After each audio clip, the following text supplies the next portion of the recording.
Hello, my name is Selim Polat. I'm from Adana City Hospital working as a psychiatrist. I have also worked in Rize State Hospital for long years, and for 2 months I've been working in Adana. I will focus on the importance of exercise in mental disorders. First and foremost, we have to acknowledge that every disease is a crisis situation. It's a threat against the physical integrity of the patient, disrupts emotional balance, it causes lack of functioning and self-respect, and it also triggers emotional reactions. Looking at diseases that end up with sensory disabilities, 5 of the first 10 are mental diseases. Depression, alcoholic abuse, bipolar disorder, schizophrenia, and obsessive-compulsive disorders are among them. If these mental disorders are not treated sufficiently, they may cause loss of function and increased costs, and it limits the productivity, social skills of the person, and he or she ends up not executing the events in his or her life. According to the World Health Organization, more than 300 million people are suffering from depressions, and more than 250 million people are suffering from disorders of concern. And suicide is an important issue. In the world, 1 person commits suicide every 40 seconds, meaning about 800,000 people committing suicide every year. Especially, suicide is second in terms of the number of deaths between the age of 15 and 29. World Health Organization says that there's an trend of increase in depression and other mental health disorders. So we could be talking about the depression epidemic in the 21st century. High rates of these disorders are very frequent. Now here, we have to say that physical activity and exercise definitions have also become very important titles for this area. In most diseases, physical and mental, exercise plays a crucial role in preventing chronic diseases or improving the prognosis of those diseases. Physical exercise impulse is a universal impulse. For that reason, what we see as a physical activity is actually impulses, fears, and thoughts. It's a complex set of variables of mood. Yogi Berra is a baseball player and was the best catcher in New York Yankees, and he plays the sport. What made him funny, or what made him famous, was not his performance in a sport, but he forbade the Yogi Bear, and he had some good phrases, catchy phrases, so to speak. 90% of the sport ends in the spirit, he says, saying that they're actually integral. So when we do exercise, we know that it contributes to positive feelings, it improves self-respect, it improves physical and psychosocial well-being, decreases mood disorders and suicide prevalences, and it is a potentially protective factor. And its costs are very viable and with few side effects. When you do physical activity, it has a feel-good factor, first of all, and it increases the self-respect, physical self-esteem, and also staying away from the stress of lives. Well, it's not very visible here, but Flying Without Wings was written by Ahmet Baysa, a very prominent tennis player back in the day, and he's also a physician. He says the only important thing in his life is sports and exercise. In his surgery internship, in the 4th grade, a stroke occurred, and in a very short time, he said that he moved into a situation where he lacked total strength, and for his personal care, he needed the attention of caregivers. For 18 months, he stayed in the ICU. Pes etmiyor ve psikiyatri alanı. Now, after he completes his residency, we see that he has a lot of articles and books in this area. Now, he talks about integrated personality strength, and a lot of books are written about people who develop psychiatric symptoms who don't exercise. So he was bound to a wheelchair as a psychiatry professor. Arnold Beiser says, I used to feel very strong and agile. In a few hours, I became someone who can't move, who can't stand up, and almost even not move any fingers. So I said that I have totally given up on my love. Tennis, he means. So he says that if you are satisfied with physical activity, words will be a very poor envoy, he says. Tuba has also mentioned that physical exercise plays a natural role in the well-being of humans. However, there were some technological and industrial changes in the 20th century, and physical activities were replaced by mental, or let's say intellectual activities. As technology improved, physical exercise rates plummeted. I'm sure Selcan will also mention in a few minutes, but child health means public health, and physical exercise in the nature of the child has also disappeared. Over 50% no physical activity is done in children. In our country, this rate is also increasing. For 2 hours, you could be sedentary, and children also grow up with physical inactivity.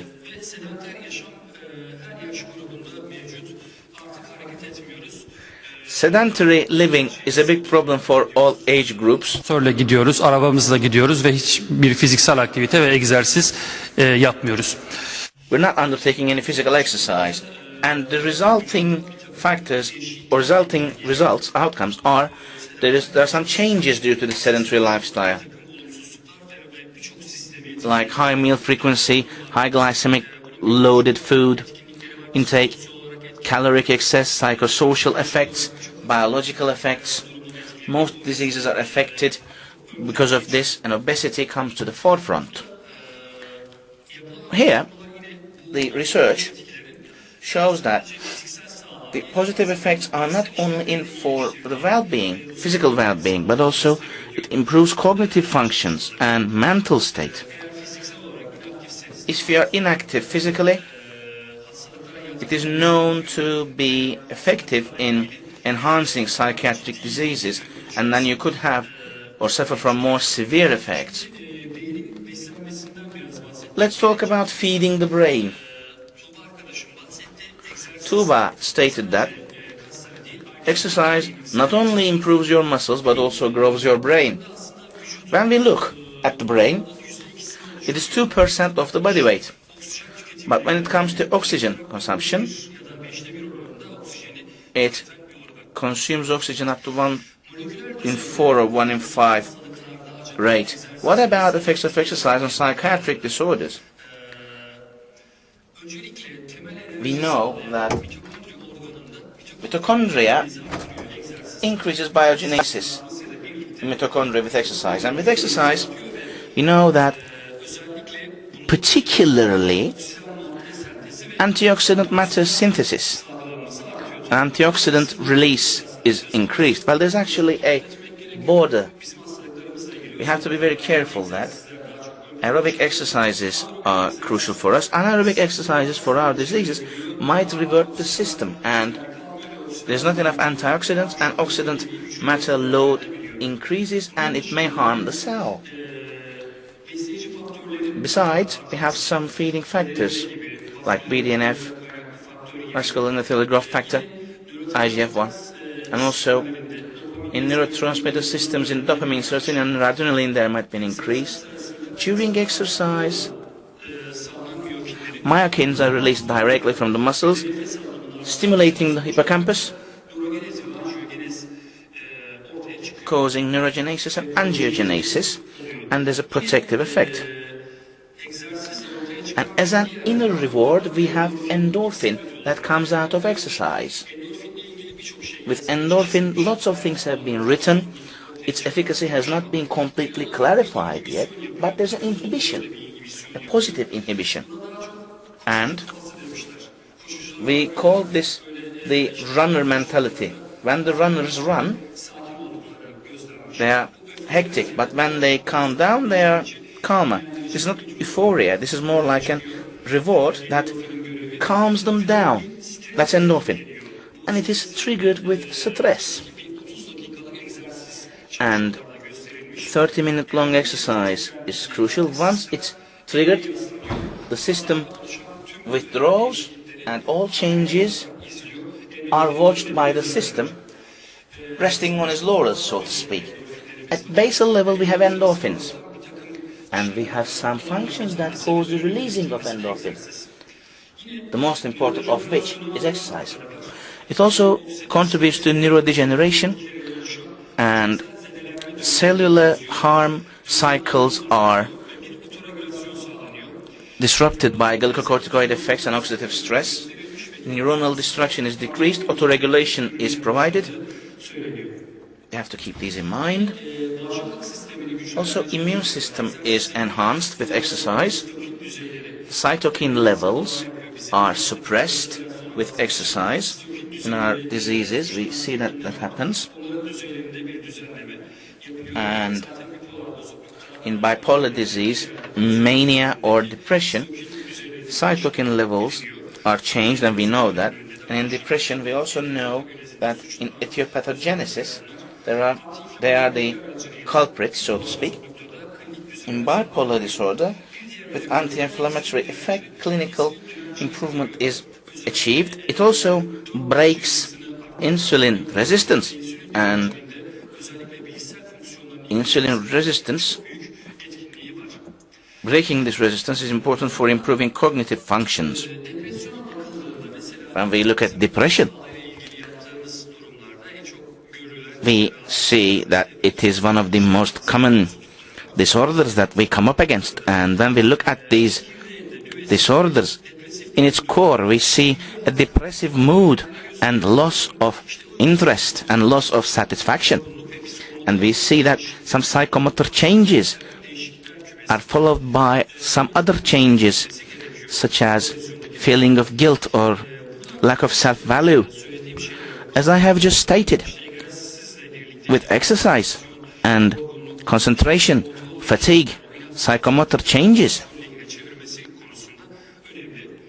are important in terms of being reverted by exercise. When we see a depressive patient, we have some strategies to cope. If we look at etiopathogenesis of depression, we see a receptor sensitivity and decrease in neurotransmitter levels, and clinical depression comes up. When we administer antidepressant to the patient, after a certain amount of time, we see that there's a decrease in receptor sensitivity, and then we see the clinical impact. And we see that we can treat our patients up to 60 to 70%. However, the medications we use are not very effective. And in depression, there might be some cognitive symptoms, such as lack of concentration or reduced concentration. And some relapse can be seen in the future, or recurrences can occur after initial improvement. Now, there are some residual factors such as insomnia and also feeling of or sensation of pain, physical aching, and also some concentration issues and decreased memory. Now, looking at hyper-negative effect, we talk about depressive moods, feeling of guilt, hate, fear, anxiety, hostility. And after a period of time, we see that there is a decreased positive effect, and I talk about it, and we call it an apathetic improvement. So the patient is not in complete remission. Yes, the negative feelings, the depressions have gone away initially, but we see that they haven't really improved their motivation or concentration.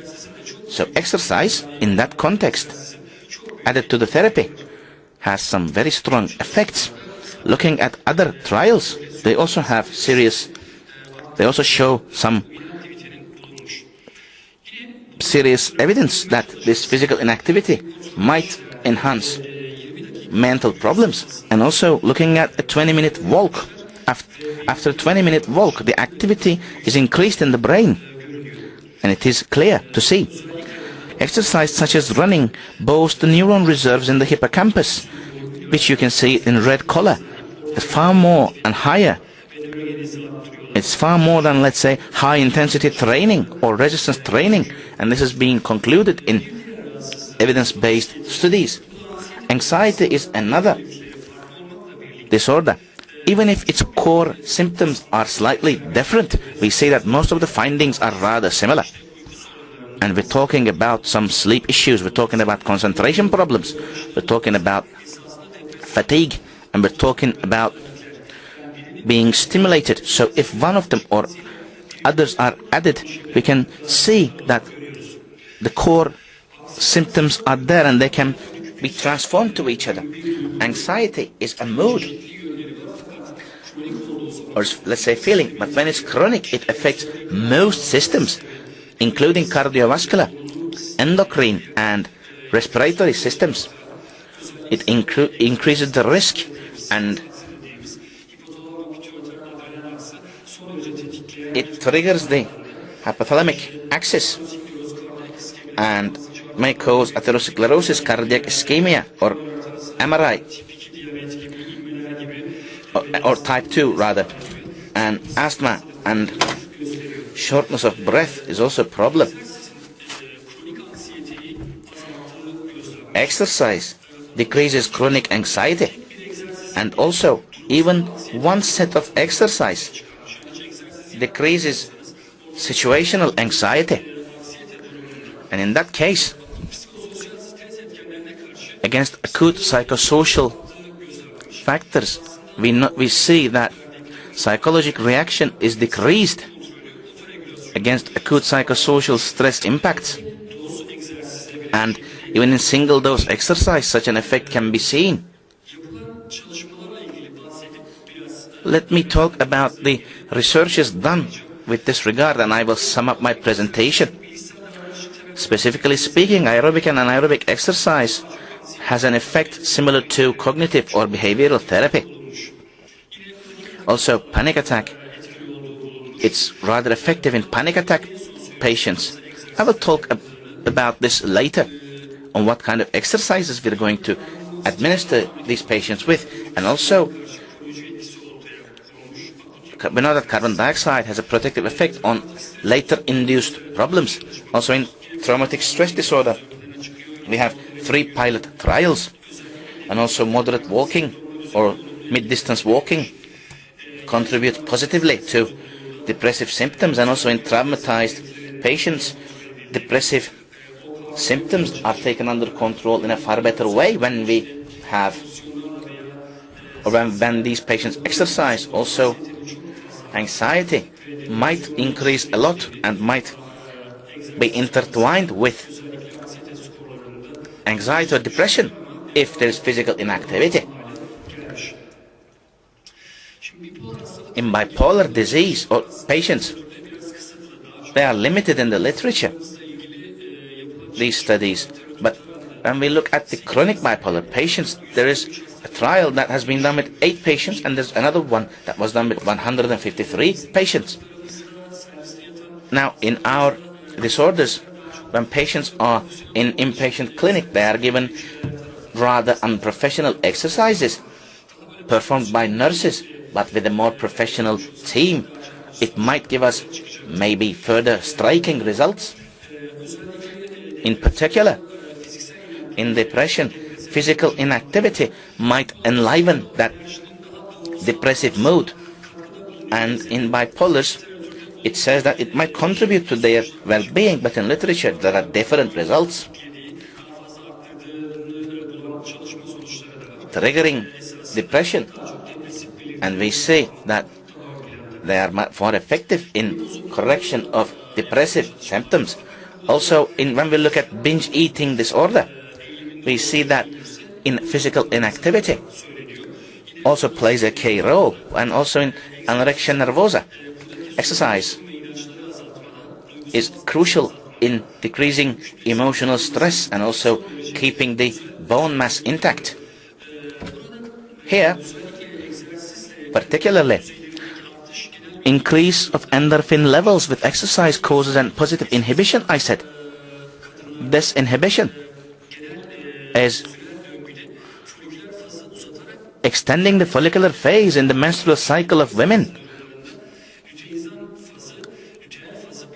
blocking the luteating phase, and in further situations it might cause infertility, and the dose has to be arranged very carefully. Also, with the effects of endorphin, according to this study, in nicotine addiction, for example, especially for pregnancies, we see that the endorphin level improves or increases drastically. And also in pregnant women who are addicted to nicotine, exercise also plays a key role in reducing their complaints. And there are trials, but randomized controlled trials are needed. And for alcohol and substance abuse, it is explained with the effects of endorphin, and it plays a key role, activity plays a key role in distress or decreasing distress. About schizophrenia, it's similar to the trials with bipolars. According to the results of the studies about schizophrenia, if these exercises are administered by professionals regularly, like 3 days a week, for example, or maybe every day by arranging the duration, like between 150 and 300 minutes per week, or saying 60 minutes per week, per day rather, might contribute to significant decrement of positive and negative symptoms after aerobic exercise in schizophrenia patients.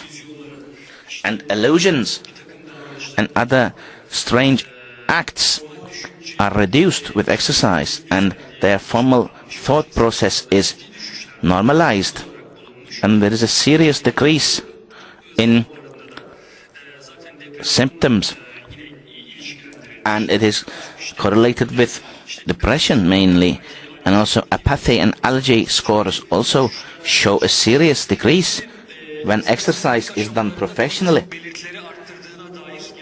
There are also trials stating that it increases positive results initially, but considering our antipsychotics used by our patients, metabolic syndrome and life expectancy decreases, so physical exercise is crucial.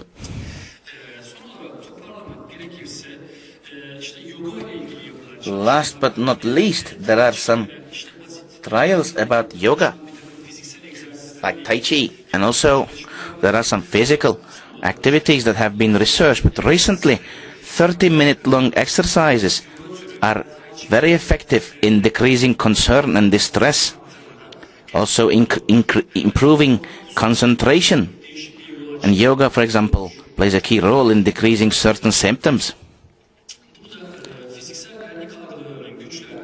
The awareness of physical self is improved, and it also regulates sleep, decreasing afternoon sleep and replacing it with more effective night sleep and systematic planned physical activity definitely contributes positively to these patients, starting from an early age if possible. We haven't talked about other chronic diseases. Like cardiovascular diseases are observed very frequently in our patients, and it has a very important role to play in these sort of diseases as well, also improving the adaptability and coherence to treatment. However, there is no consensus on which patients should be prescribed what kind of exercise. And we definitely need more trials that are comprehensive, and I'd like to thank you for listening to my presentation.